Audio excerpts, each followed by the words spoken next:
Selamat datang kembali di Jin dan Jun Channel bersama saya Junaidi dalam seri pembelajaran teori bahasa dan automata.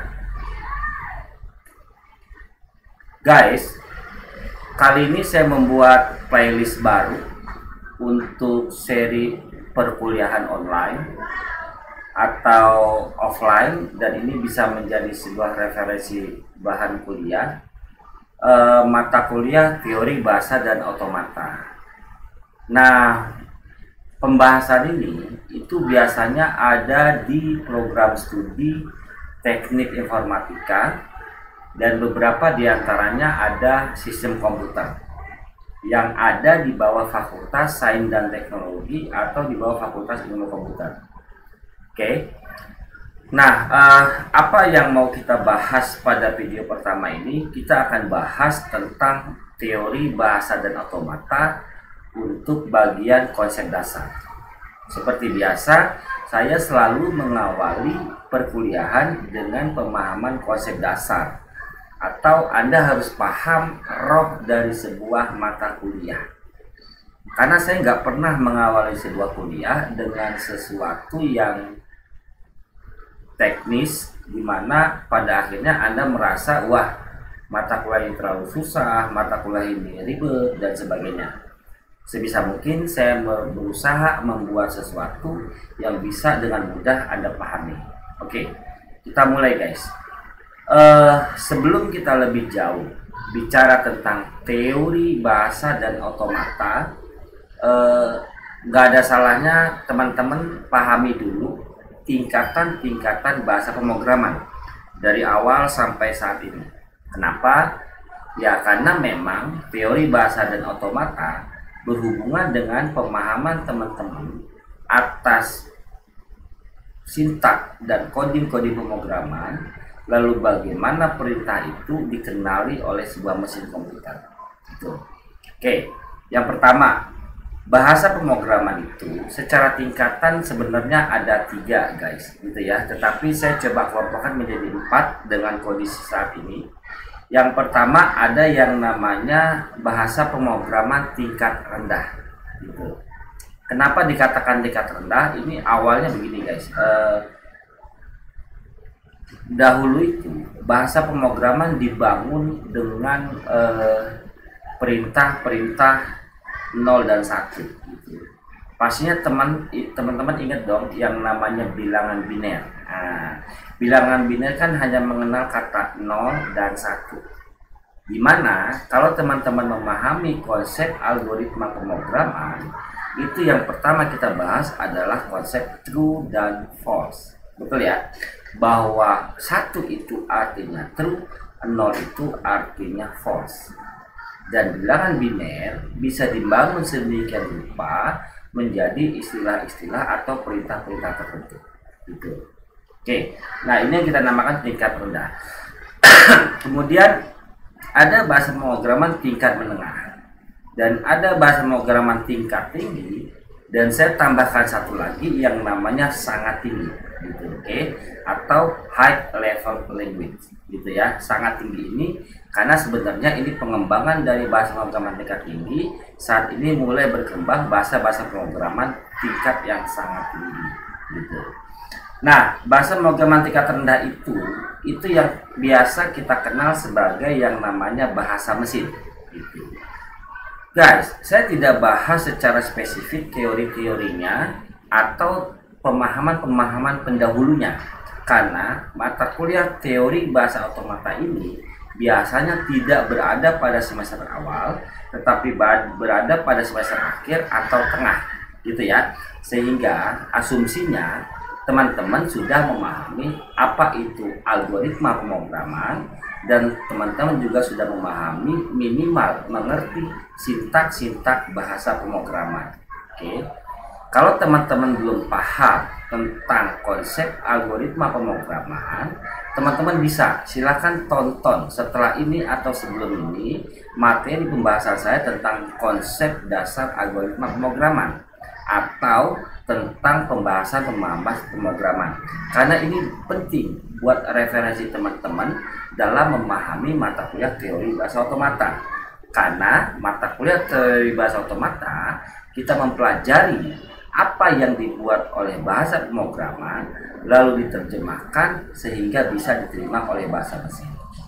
Oke guys, saya belum mau dalam-dalam dulu membahas itu karena nanti ada beberapa ilustrasi yang saya gambarkan kepada teman-teman yang mudah-mudahan teman-teman bisa memahami konsep dasar dari teori bahasa otomata.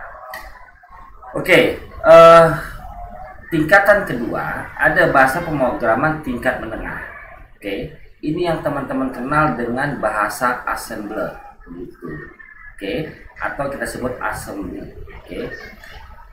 Biasanya ini ada dipelajari di mata kuliah bahasa rakitan, oke? Atau teman-teman biasa mempelajari yang namanya mikroprosesor. Nah itu teman-teman harusnya paham, oke? Atau ada bisa menggunakan Microsoft Macro Assembler atau MASM, gitu ya, oke? Harapan saya teman-teman juga sudah memahami konsep bahasa assembler atau Microsoft Macro Assembler. Oke. Ini udah tidak dibangun dengan 0 dan 1. Dia sudah menggunakan istilah singkatan seperti move, add, del. Nah, itu. Jadi ada perintah-perintah yang disingkat yang dilakukan di dalam bahasa assembler gitu ya.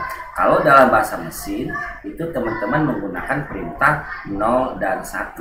Nah tentunya bahasa mesin dengan rangkaian angka 01 ini enggak sesederhana itu bisa dipahami oleh kita, oleh manusia gitu ya. Assembler sedikit lebih ramah, cuma masih dianggap belum familiar di kalangan kita gitu ya. Oke. Nah, bahasa pemrograman yang ketiga adalah tingkatan untuk tingkat tinggi. Bahasa pemrograman tingkat tinggi. Nah, saya yakin teman-teman sudah mengenal bahasa ini, C++ gitu ya. Bahkan mata kuliah algoritma dan pemrograman, teman-teman hampir sebagian masih menggunakan C++. Oke. Kemudian Delphi gitu ya. Beberapa tahun ke belakang itu Delphi masih digunakan, Pascal masih digunakan. Oke, saya nggak tahu hari ini masih ada atau enggak Anda pelajari gitu ya. Tetapi yang pasti PHP masih Anda kenal gitu ya. Tetapi PHP yang prosedural ini yang tergolong bahasa pemrograman tingkat tinggi. Visual Basic yang non-net gitu ya. Non-net itu prosedural. Jadi Visual Basic 6 gitu ya, QBasic, Quick Basic gitu ya. Oke. Kemudian seiring waktu saat ini bahasa pemrograman ini terus berkembang dengan kemudahan-kemudahannya, oke? Atau muncul bahasa pemrograman baru yang mengadopsi bahasa pemrograman sebelumnya sehingga pengguna dibuat nyaman, dibuat kompleks dengan fitur-fitur yang ada, oke? Nah ini kita masuk pada level bahasa pemrograman tingkat sangat tinggi atau very high level language gitu ya bahasa Inggrisnya. Oke, ini yang disebut dengan object oriented programming. Oke, atau di sini kita sebut object oriented and visual. Oke. Nah, ini adalah pengembangan dari bahasa pemrograman tingkat tinggi lalu kita kategorikan ke dalam bahasa pemrograman tingkat sangat tinggi. Oke, very high level language gitu. Nah, apa contoh dari sangat tinggi itu? Ada PHP. Loh, PHP di tingkat tinggi masuk, yes, tapi yang prosedural men, gitu ya. Tetapi kalau PHP non prosedural itu udah kita masuk dalam bahasa pemrograman tingkat sangat tinggi. Java, VBNet, Python, Golang, web, mobile dan lain-lain lah. Gitu.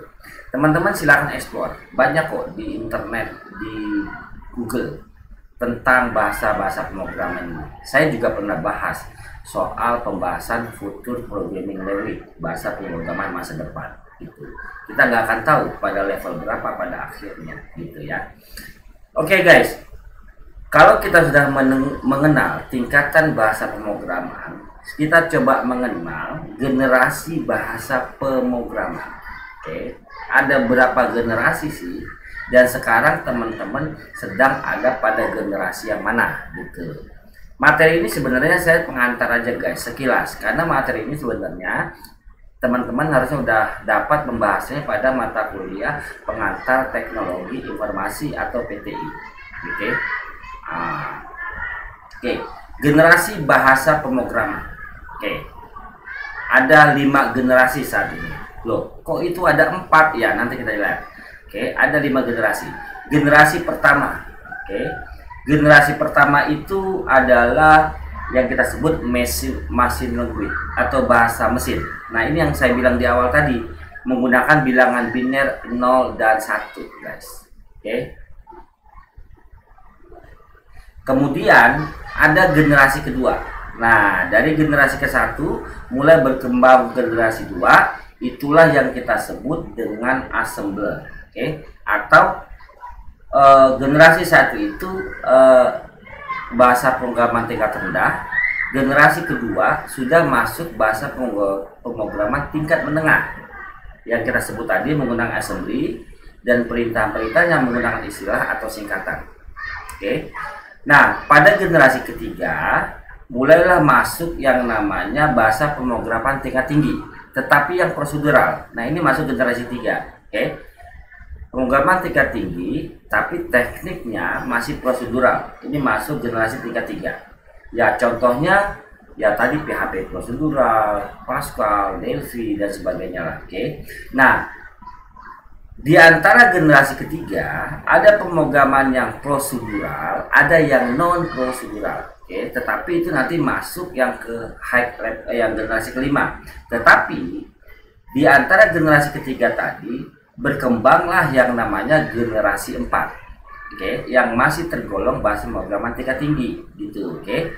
Nah, ini kalau teman-teman pernah dengar istilah 4GL gitu ya. 4GL. 4 itu generasi keempat, GL itu apa ya? Language generation. Jadi generasi keempat. Nah, generasi keempat ini sudah mulai melibatkan query. Nah, gitu. Jadi ketika dia ada bahasa pemrograman non query itu termasuk prosedural generasi ketiga. Tetapi ketika sudah menerapkan query atau struktur query language SQL, nah ini udah masuk generasi keempat, guys. Oke. Nah, teman-teman harusnya juga udah paham dong tentang yang namanya query. Itu tuh yang bahasa pemrograman untuk mengambil data pada sebuah tabel atau database gitu. Select bintang from, select bintang from where gitu, select distinct dan sebagainya lah. Oke, teman-teman silahkan pelajari. Teman-teman juga pernah dapat materi SQL ini pada mata kuliah database, sistem basis data dan sebagainya lah. Oke, lalu masuklah generasi kelima, guys. Oke, generasi kelima itu saat ini. Saat ini kita masuk pada bahasa pemrograman generasi kelima. Very high language level gitu, atau kalau saya terbalik mohon maaf, bisa jadi very high level language. Nah, itu bahasa Inggris lah. Tetapi maknanya sama. Saya nggak terlalu jago bahasa Inggris, guys, gitu ya. Tetapi ya minimal tahu artinya lah. Oke. Nah, pada generasi kelima ini yang kita sebut sebagai object oriented web dan mobile development gitu, guys. Kan sekarang udah berkembang tuh web developer, mobile developer gitu ya, dimana teman-teman sekarang gunakan smartphone begitu canggih aplikasinya, guys, betul kan? Oke, mau belanja online, bayar online, transfer online, ya apa juga bisa, tracking pengiriman, oke, bahkan Google Map, bahkan chat atau video call, keren lah, guys, sekarang ya. Nah, ini masuk pada generasi kelima saat ini. Oke, sudah yang kita sebut object oriented web dan mobile development. Oke, paham ya? Oke, guys, kita mengenal tadi tingkatan bahasa pemrograman dan generasi bahasa pemrograman, guys. Oke, generasi bahasa pemrograman, tunggu sebentar, saya mau cek dulu. Oke, ya, generasi bahasa pemrograman sudah. Oke, guys, nah ini mulai kita bahas ya. kita masuk pada inti pembahasan. Kalau tadi sekilas pengantar, tak kenal tak sayang tadi ya, oke. Hari ini kita harusnya udah mulai sayang-sayangan sama mata kuliah teori bahasa dan otomata. Oke. Pertanyaan pertama. Bagaimana sebuah mesin memahami kode program yang dibuat oleh programmer? Nah, itu teman-teman harus paham dulu. Oke. Saya tidak akan bahas tentang coding programming, gitu ya, kode. Misalnya select bintang atau if A sama dengan 5 then, atau bahasa dengan bahasa C++ if kurung kurawal A sama dengan 5 bla bla bla lalu perintah apa gitu ya. Saya asumsikan teman-teman udah paham tentang bahasa pemrograman atau minimal teman-teman mengerti sintak bahasa pemrograman. Paham ya? Karena memang materi TBA ini tidak berada di awal, harusnya di tengah dan di akhir, dimana sebelumnya teman-teman udah diawali dengan bahasa pemrograman. Oke? Sekarang pertanyaan kita, bagaimana sebuah mesin memahami kode program yang dibuat oleh programmer? Apakah ketika kita ketik perintah coding, sintak, lalu diterima oleh mesin? Enggak guys, mesin nggak ngerti bahasa manusia guys, nggak ngerti. Apa yang kalian ketik nggak ngerti mesin. Gitu. Lalu bagaimana perintah-perintah yang kita ketik itu bisa dimengerti oleh mesin? Nah, di sini pembahasan kita. Oke, saya mohon teman-teman ikuti dengan seksama. Oke, ilustrasi. Saya belum mau masuk ke teori. Seperti di awal saya bilang, saya tidak pernah mau masuk dengan teori sebelum teman-teman paham apa yang mau kita pelajari. Oke, ibaratnya gini, saya nggak akan pernah mau ngasih teman-teman sepeda kalau teman-teman nggak pernah tahu sepeda itu seperti apa. Paham ya? Saya mau kasih motor buat teman-teman, saya nggak akan pernah mau ngasih motor kalau teman-teman belum paham motor kayak apa. Jangan-jangan saya kasih gerobak, teman-teman bilang itu motor, kan gitu ya. Oke, nah ini ilustrasinya. Saya kasih teman-teman dulu masuk ke pemahaman konsep dasar teori bahasa otomata. Oke, ilustrasi pertama gini. Teman-teman bayangin ada dua orang sedang berkomunikasi. Oke, dua orang nih, saya dan dia, atau saya dan Anda dan saya, gitulah. Oke, ada dua orang berkomunikasi, kemudian dalam bahasa masing-masing. Oke, jadi kita anggap ada orang Indonesia dan ada orang bule, gitu ya.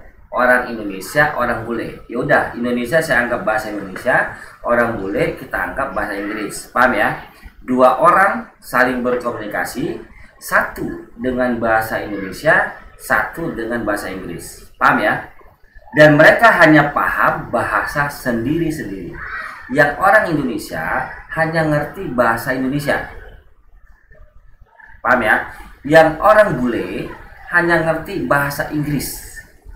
Dia nggak ngerti, orang bule nggak ngerti bahasa Indonesia, orang Indonesia nggak ngerti bahasa Inggris. Sudah, sekarang masukin dalam pikiran teman-teman, ada dua orang berkomunikasi, satu orang Indonesia dan hanya ngerti bahasa Indonesia, dan satu orang bule dan hanya ngerti bahasa Inggris. Paham ya? Apa yang terjadi ketika mereka berkomunikasi? Gitu. Bayangin guys. Oke, anggaplah orang Indonesia kita namakan si A. Si A, oke. Lalu yang orang bule tadi kita namakan si B. B bule, gitu ya. Oke. Paham ya? Oke. Orang Indonesia bertanya dalam bahasa Indonesia, siapa nama kamu? Nah, gitulah. Kepada orang bule tadi. Paham kan? Nah, kan saya bilang orang bule nggak ngerti bahasa Indonesia, tapi orang Indonesia bertanya kepada orang bule dengan bahasa Indonesia. Kenapa dia tidak bertanya dengan bahasa Inggris? Ya orang Indonesia nggak ngerti bahasa Inggris, gitulah ya. Oke, orang Indonesia tadi, si A tadi bertanya, siapa nama kamu? Disampaikanlah kepada si bule tadi, gitu ya. Apa yang terjadi? Karena orang bule nggak ngerti bahasa Indonesia, maka yang terjadi, yang bule bertanya-tanya, wis, apa? What is it mean? Apa yang sedang kamu bicarakan? Gitu. Paham ya? Tidak terjadi komunikasi men, gitu ya, karena bahasa Indonesia tidak dimengerti oleh si bule tadi, dan yang orang Indonesia nggak bisa bicara dalam bahasa bule, nggak terjadi komunikasi. Oke, atau sebaliknya gitu, orang bule tadi yang hanya mengerti bahasa Inggris dan dia bertanya kepada orang Indonesia dengan bahasa Inggris. What is your name? Gitu. Karena dia nggak bisa menyampaikan pertanyaan dalam bahasa Indonesia. Dia dalam bahasa Inggris, what is your name? Karena orang Inggris tadi, orang Indonesia tadi nggak ngerti bahasa Inggris, yang terjadi apa? Dia juga penuh tanda tanya nih. Lu ngomong apa sih? Gua nggak ngerti. Jangan-jangan lu lagi menghina gua, kan begitu. Oke, nggak terjadi komunikasi, men. Gitu ya. Oke. Nah, bagaimana mengatasi ini agar si orang Indonesia si A, orang bule si B bisa berkomunikasi dengan bahasa masing-masing yang tidak saling dimengerti, tapi mereka bisa mengerti. Begitu ya. Paham? Kalau kurang paham, ulangi video ini dan tonton ilustrasi ini dari awal. Oke. Sekarang kita masuk pada sesi berikutnya. Si orang Indonesia dan si orang bule. Oke, orang Indonesia tadi si A dong, di atas kiri, dan orang bule di kanan bawah. Oke. Nah, bagaimana caranya? Si orang Indonesia tetap mengungkapkan dengan bahasa Indonesianya. Oke. Tetapi tidak langsung disampaikan kepada orang bule, tetapi melalui seorang yang namanya si P. Kita anggap P itu perantara. Oke. Si perantara. Paham ya? Oke. Si orang Indonesia, si A tadi ngomong, siapa nama kamu? Tapi disampaikan kepada perantara, karena orang perantara ini mengerti bahasa Indonesia dan bahasa bule, gitu ya. Dan perantara ini kita sebut dengan penerjemah, itu aja udah ya.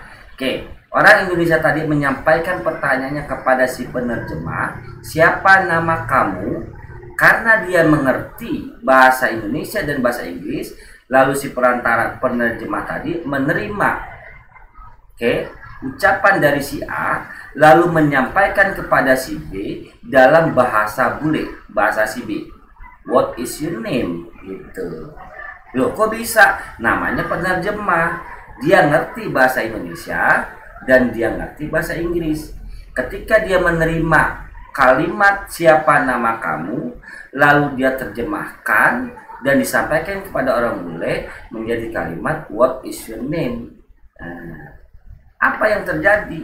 Yang si bule tadi mengerti apa yang ditanya oleh si A karena sudah diterjemahkan oleh si penerjemah. Nah, karena penerjemah si bule tadi nggak ngerti bahasa Indonesia, dia pun menyampaikan dengan bahasa bulenya. Dia bilang, my name is Junaidi. Paham ya? My name is Junaidi. Tetapi tidak disampaikan kepada si A. Disampaikan lagi kepada si penerjemah tadi. Nah, karena penerjemah tadi mengerti bahasa Inggris dan bahasa Indonesia, kalimat yang diterima dari si bule, my name is Junaidi, lalu disampaikanlah kepada si A dengan kalimat bahasa Indonesia, nama saya Junaidi, disampaikan kepada si A. Paham ilustrasinya ya? Oke, jadi tidak bicara langsung, tetapi lewat seorang penerjemah. Oke, nah ilustrasi tadi, si penerjemah tadi si P, nih yang saya lingkari merah, si P itu adalah seorang penerjemah. Dia mengerti bahasa Indonesia, dia mengerti bahasa Inggris. Sehingga apa yang diungkapkan ke dalam bahasa Indonesia, dia terima, dia terjemahkan ke dalam bahasa Inggris, dia sampaikan ke si B. Dan apa yang diungkapkan si B dalam bahasa Inggris, dia terima, dia terjemahkan, dia sampaikan kepada si A dalam bahasa Indonesia. Itu yang disebut penerjemah. Paham ya? Nah, dalam istilah teori bahasa otomata pemrograman, penerjemah tadi kita anggap sebagai sebuah kompilator. Penerjemah kita sebut sebagai kompilator, atau lebih kita kenal sebagai compiler. Compiler. Apa itu compiler? Ya tadi ilustrasi dengan dua orang yang berkomunikasi tadi. Nanti kita bilang bahwa bahasa perintah yang kita ketik dengan bahasa pemrograman tertentu akan diterima, diproses, diterjemahkan menjadi bahasa mesin sehingga dimengerti oleh mesin dan dia bisa mengeluarkan output yang kita harapkan. Itu compiler. Paham ya? Oke guys, compiler ini kita bilang mesin yang hanya mengenal bahasa mesin. Udah, mesin yang cuma bisa mengenal bahasa mesin dapat memahami bahasa pemrograman tingkat tinggi karena adanya compiler. Nah, paham ya? Kalau bahasa mesin 0 dan 1 yang tadi kita sebut bahasa pemrograman tingkat rendah dalam bilangan biner. Nah, lalu bagaimana mesin bisa menerima bahasa pemrograman tingkat tinggi? Itu karena adanya compiler. Nah, paham ya? Compiler. Nah, di mana TBA itu berada? TBA itu adalah sebagai penerjemah tadi. Gitu. Nanti kita lanjutin. Oke. Lalu apa itu teori bahasa dan otomata? Paham ya? Kita mau masuk ke teori nih guys. Oke, nanti saya kasih lagi ilustrasi dalam bentuk bagan. Oke, tapi dari asumsi dua orang yang berkomunikasi tadi dan adanya penerjemah yang kita sebut sebagai kompilator, yang kita sebut sebagai compiler, baru saya masuk ke sesi pemahaman teori. Paham ya? Apa teori bahasa otomata? Oke, teori terdiri dari teori bahasa dan automata. Paham ya? Teori bahasa dan otomata. Nah, apa yang dimaksud dengan teori bahasa? Oke, teori bahasa adalah merupakan sebuah bahasa formal atau dalam bahasa Inggrisnya formal language. Paham ya? Teori bahasa itu merupakan bahasa formal atau formal language. Apa itu? Nanti kita jelasin. Oke. Lalu otomata itu adalah mesin abstrak. Nah, jadi kita belajar ada abstrak nih guys. Jadi itu kadang orang bilang dia susah, dia sulit. Sebenarnya nggak susah guys. Sesuatu itu sulit kalau karena teman-teman belum paham. Tapi kalau teman-teman udah paham, sulit jadi mudah. Oke. Jadi kita rada abstrak memang belajarnya, gitu ya. Teori bahasa merupakan bahasa formal, lalu otomata merupakan mesin abstrak. Kita lagi bicara dengan mesin abstrak, dengan bahasa formal. Nah, itulah ceritanya. Nanti kita jelasin ya. Oke, lalu untuk apa bahasa formal atau formal language tadi kita pelajari guys, gitu. Oke. Pertama satu, untuk kepentingan rancangan kompilator atau compiler. Jadi, kalau nggak ada ilmu TBA tadi teman-teman, ilmu teori bahasa otomata, apa yang teman-teman ketik dalam bahasa pemrograman itu nggak akan pernah bisa dieksekusi oleh si komputer. Karena mereka nggak ngerti. If A sama 5 then, nggak ngerti dia guys, nggak ngerti. Kalau tidak ada kompilator. Nah, TBA berada di situ, di ranah penerjemah tadi. Paham ya? Oke. Dan tujuan kedua adalah untuk pemrosesan naskah. Teks prosesor maklum, kunci guys. Terlalu semangat. Pemrosesan naskah. Oke, untuk teks prosesor itu dua tujuan dari bahasa formal, gitu ya. Oke. Apa itu bahasa formal kalau begitu, gitu, atau formal language? Oke. Bahasa formal adalah kumpulan kalimat. Oke. Kemudian semua kalimat dalam sebuah bahasa dibangkitkan oleh sebuah tata bahasa yang sama. Tata bahasa kita sebut sebagai grammar. Paham ya? Teman-teman mau ngomong harus mengikuti grammar, gitu. Teman-teman yang belajar bahasa Indonesia pernah mengenal yang namanya grammar. Pernah dengar dong istilah SPOK gitu kan? Nah, udah saya nggak mau bahas itu ranah bahasa Indonesia guys, gitu ya. Kalau bahasa Inggris ada lagi grammarnya dong, nah gitu. Oke, yang pasti Bahasa formal itu semua kalimat dalam sebuah bahasa dibangkitkan oleh sebuah tata bahasa atau grammar yang sama. Oke. Teman-teman mau makan, teman-teman bilangnya saya mau makan, gitulah. Itu kan grammar, ada kalimat apa, kata apa dan sebagainya. Nggak bisa teman-teman balik, makan saya mau, bisa nggak? Nggak bisa. Makan saya mau, nggak bisa.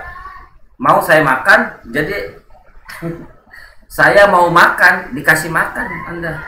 Tapi kalau Anda kebalik mengungkapinya, mau saya makan, digebukin loh. Loh, mau saya makan, gua habisin loh. Gitu kan ceritanya kebalik. Karena grammar yang terbalik. Gitu. Loh, apa yang terjadi dengan program? Begitu juga. Oke? If asamnya 5, then Anda balik, then asamnya 5, if. Error. Nah, gitulah. Oke? Nah, sebuah bahasa formal bisa dibangkitkan oleh 2 atau lebih tata bahasa yang berbeda. Apa sih? Aduh, teori banget gua nggak ngerti. Ya udah, telan dulu guys ya. Karena kita masih ada pembahasan selanjutnya untuk membuat teman-teman paham. Oke. Nah, kenapa dikatakan bahasa formal? Nah, itu jawabannya. Karena grammar diciptakan mendahului pembangkitan setiap kalimatnya. Jadi kalau bicara bahasa formal atau formal language, kita lagi bicara bahasa coding, teman-teman, gitu ya. Oke, kenapa bahasa coding itu grammar lebih dulu diciptakan, lalu teman-teman nulis perintahnya berdasarkan grammar. Nah, nggak bisa Anda coding semaunya, gua nulis kata-kata seenaknya, pakai kata-kata semaunya, nggak bisa. Dalam pemrograman ada yang namanya reserved word. Reserved word itu ada kata-kata yang nggak boleh dipakai dalam ilmu pengkodingan, itulah. Kata-kata yang nggak boleh dipakai, kayak if itu nggak bisa dipakai sebagai nama variabel, maksudnya gitu ya. Reserved word nggak bisa dipakai nama variabel. Oke, itu terlalu dalam guys. Jadi saya nggak mau bahas apa itu variabel, apa itu ini gitu ya. Karena harusnya teman-teman udah pelajari itu di mata kuliah algoritma pemrograman, atau teman-teman sudah paham dong variabel gitu ya. Kalau belum ya ikutilah mata kuliah sebelumnya. Oke. Jadi dikatakan bahasa formal karena grammar diciptakan terdahulu, baru pembangkit setiap kalimatnya. Paham ya? Oke.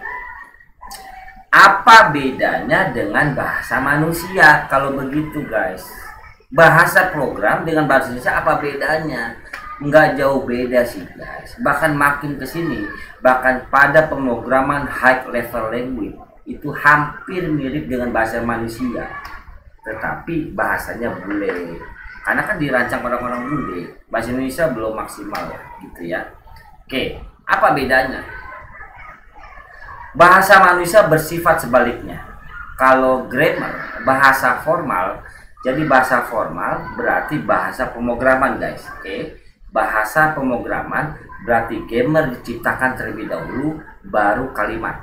Tapi kalau bahasa Indonesia sebaliknya. Itu ada grammar diciptakan untuk meresmikan kata-kata yang hidup di masyarakat.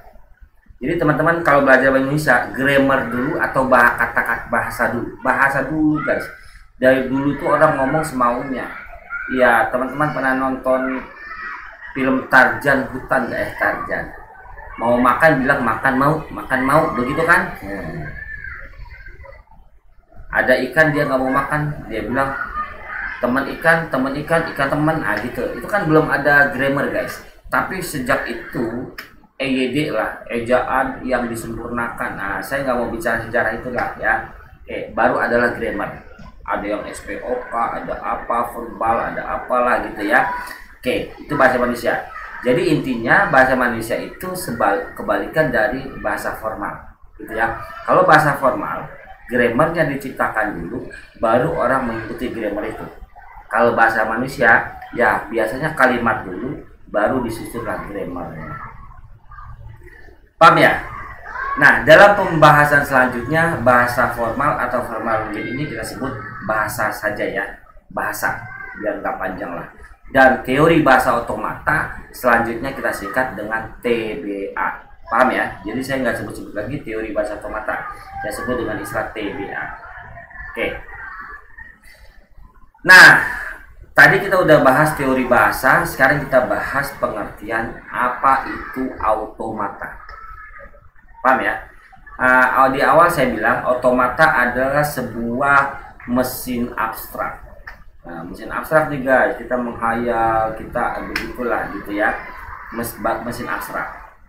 Oke, mesin abstrak ini adalah mesin abstrak ini dapat mengenali atau kita sebut recognize, lalu menerima, accept, atau membangkitkan atau generate sebuah kalimat dalam bahasa tertentu. Nah, itu mesin abstrak. Ada ngetik perintah dalam bahasa Java, ya wes. Dalam bahasa PHP, ya wes. JavaScript, oke. Python, oke. Golang, oke. Visual Basic, oke. Delphi, oke. Pascal, oke. Terserah bahasa apapun lah, gitu ya. Mesin abstrak bisa menerima lalu membangkitkan, tentunya dengan ilmu teori bahasa automata. Paham ya? Oke, mesin abstrak itu yang dimaksud input pada mesin automata dianggap sebagai bahasa yang harus dikenali oleh mesin. Oke. Ketika teman-teman ngetik perintah dalam bahasa pemrograman, itu dianggap sebuah input yang harus dikenali oleh sebuah mesin. Oke, itu yang kita maksud dengan automata. Nah, kemudian mesin akan mengidentifikasi apakah suatu bahasa dapat diterima atau tidak. Kalau teman-teman nulis perintah yang tidak bisa diterjemahkan, maka tidak diterima oleh mesin. Gitu. Oke, itu sebabnya ada bahasa formal harus benar struktur penulisannya. Kalau memang suatu bahasa dapat diterima, maka mesin akan mengeksekusi sesuai perintah yang diberikan. Kalau tidak, maka munculnya error. Nah, itulah kalau teman-teman bisa ngoding error. Nah, itu berarti nggak dikenali oleh mesin, guys, gitu kan? Kalau di ngoding jalan, berarti dikenali oleh mesin. Nah, itu. Jadi muncul error itu gitu ya, nggak dikenali oleh mesin. Teman-teman salah dalam menggunakan perintah, gitulah ya. Atau struktur perintah tidak mengikuti grammarnya gitu, sesuai bahasa pemrograman yang teman-teman gunakan. Paham ya? Oke guys, untuk memberikan pemahaman lebih jelas tentang teori tadi yang kita bahas, berikut ada bahan proses kompilasi. Bagan. Oke, pertama teman-teman program sumber lah.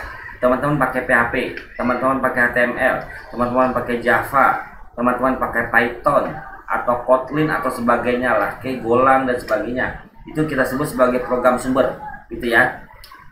Ini pernah saya bahas guys di mata kuliah logika algoritma. Tonton deh mata kuliah saya sebelumnya tentang konsep-konsep dasarnya ya, karena saya nggak bahas dari dasar nih. Program sumber, oke.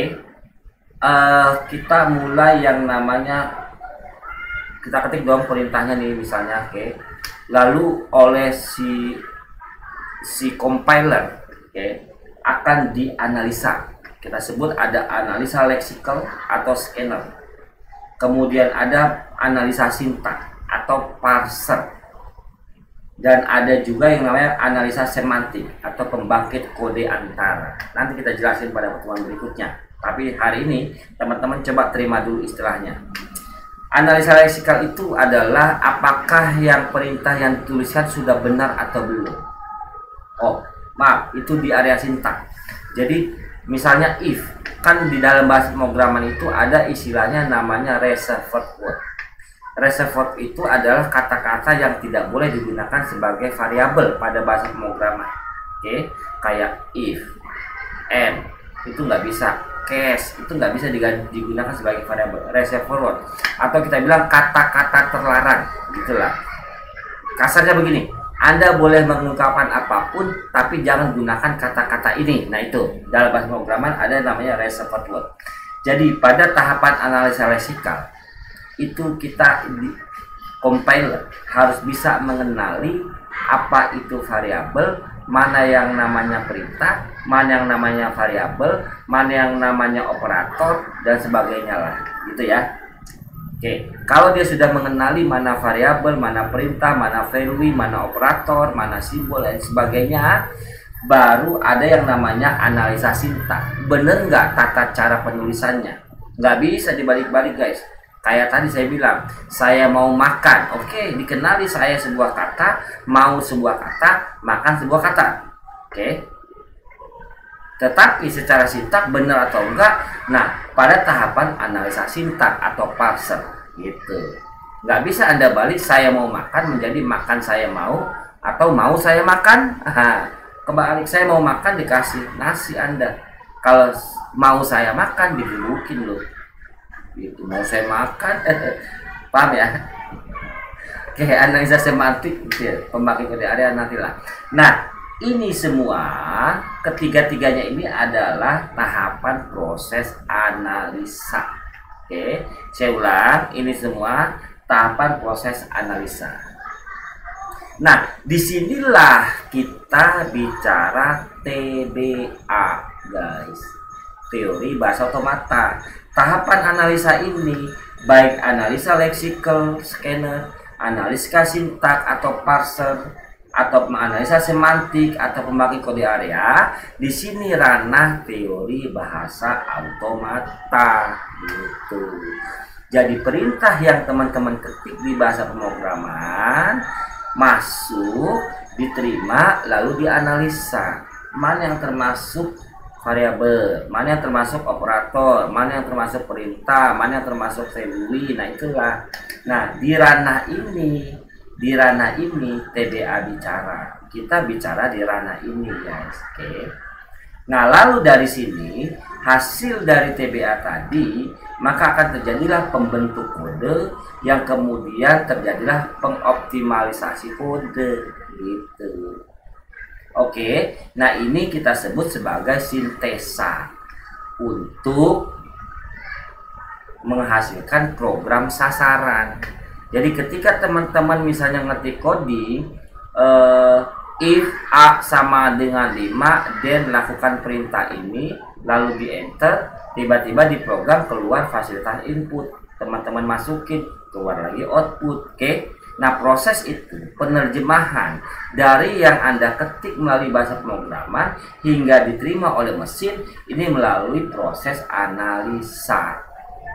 Oke, sama seperti ilustrasi yang tadi, si A dan si B pakai penerjemah gitu. Ngomong bahasa Indonesia diterima oleh penerjemah, sama penerjemah disampaikan kepada si B dalam bahasa Inggris. Bahasa Inggris menjawab, diterima oleh si penerjemah, kemudian disampaikan ke si A dalam bahasa Indonesia. Begini juga teori bahasa otomata, guys, gitu ya. Oke, Anda ketik dalam perintah bahasa pemrograman, diterima oleh TBA, lalu disampaikan ke mesin dalam bahasa mesin gitu. Ini panjang, guys. Ini kalau dibahas panjang gitu ya. Cuma saya singkatin, kita nggak lagi bahas ini gitu ya. Panjang. Tapi saya nggak mau teman-teman kucing di video awal ini gitu ya. Oke, nanti kita bahas. Nah, analisa maupun sintesa kita sebut sebagai tabel simbol gitu. Jadi nanti TBA banyak menggunakan simbol-simbol, guys. Oke. Simbol-simbol itu di dalam TBA kita kenal. Itu yang nanti teman-teman anggap ini matematik, ini bikin pusing. Sebenarnya enggak sih, gitu ya. Oke. Udah. Ini yang kita sebut TBA. Tadi saya jelasin ya. Analisa ini yang kita sebut TBA, teori bahasa otomata. Oke.